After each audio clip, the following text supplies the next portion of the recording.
Depuis le début de cette semaine, on a commencé à apprendre comment protéger, veiller sur son cœur contre tout.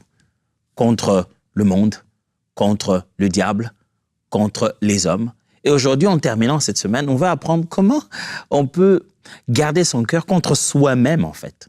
Parce que de fois, le côté autodestructeur de l'homme est beaucoup plus dangereux que tout autre ennemi extérieur. Quelquefois, ce qui nous détruit, ce n'est pas ce qu'on nous a fait, mais c'est ce qu'on se fait à nous-mêmes. L'autodestruction est des fois très sous-estimée. On ne se rend pas compte que si l'ennemi ne nous atteint pas de l'extérieur, on peut à l'intérieur soi-même se mettre à se détruire. Et aujourd'hui, moi, ce que j'aimerais, c'est vous apprendre, frères et sœurs, à avoir confiance, à avoir conscience plutôt, devrais-je dire, qu'on peut soi-même se transformer en une machine de destruction pour sa propre destinée. Combien de fois je n'ai pas vu de gens les aider pendant des relations d'entretien, des relations pastorales. Je lui ai beau expliquer qu'il n'y a pas de diable dans l'affaire, il n'y a personne dans l'affaire, il n'y a plus rien. Il en est au niveau où toi, tu dois accepter ton propre pardon. L'ennemi sait que s'il ne sait pas nous détruire de l'extérieur, il doit pousser, il doit rendre des choses disponibles entre nos mains pour que nous puissions nous-mêmes nous autodétruire. Il va laisser les instruments là-bas pour qu'à un moment donné, lorsque l'idée va passer à notre tête, on trouve un moyen de nous jeter nous-mêmes jusqu'à mourir. Alors, cette sagesse humaine, j'ai bien aimé cette phrase de cet auteur, qui est ici un auteur dans le domaine de psychologie et de psychothérapie. C'est l'auteur Gravelaine. Gravelaine a dit ceci. Tant qu'un être humain retire plus de plaisir que de souffrance dans un comportement, il le répète, si destructeur soit-il. Tant qu'un être humain retire plus de plaisir que de souffrance d'un comportement, il le répète, si destructeur soit-il.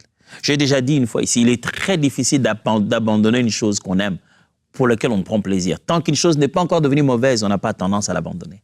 L'être humain peut être en train de se détruire lui-même parce que le comportement ou la chose qu'il est en train de faire, il en prend plus plaisir.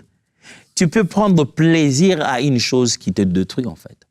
Tu prends plaisir tout le jour et le matin, le cœur est complètement bousillé chaque fois. Protège, garde ton cœur plus que tout. Donc, apparemment, dans les textes, le cœur, ça a une autre entité et moi, j'en suis une autre. Mon cœur, ce n'est pas moi en même temps, mais la Bible parle de ces deux réalités en disant les sentiments, les pensées, ainsi que les croyances qui restent en toi sont le fruit de ta volonté.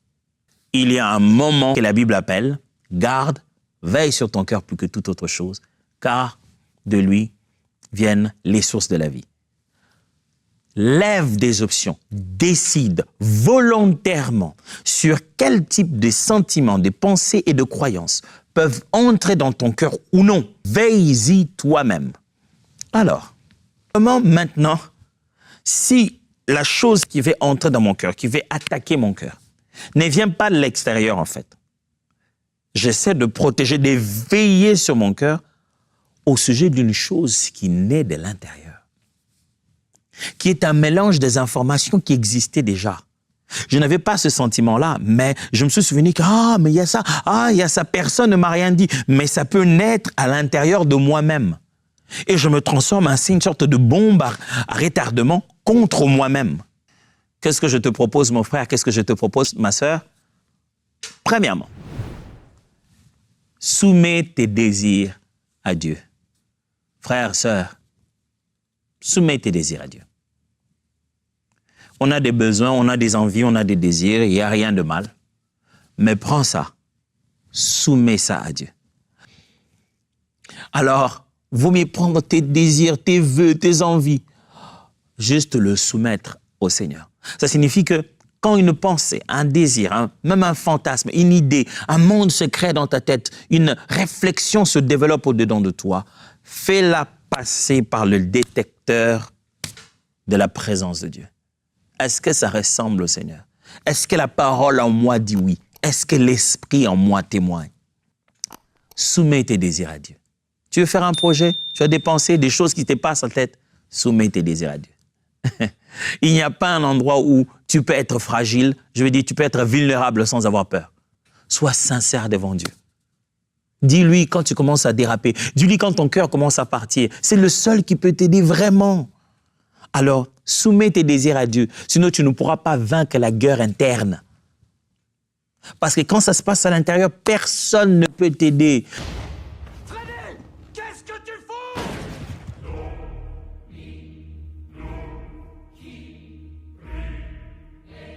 Les gens peuvent être là en train de t'acclamer. Tu peux même être sur la chair, en train de servir. Ça peut même être au meilleur jour de ta vie. Personne ne connaît le combat qui se passe à l'intérieur de toi. Alors, va devant le Seigneur. Deuxièmement,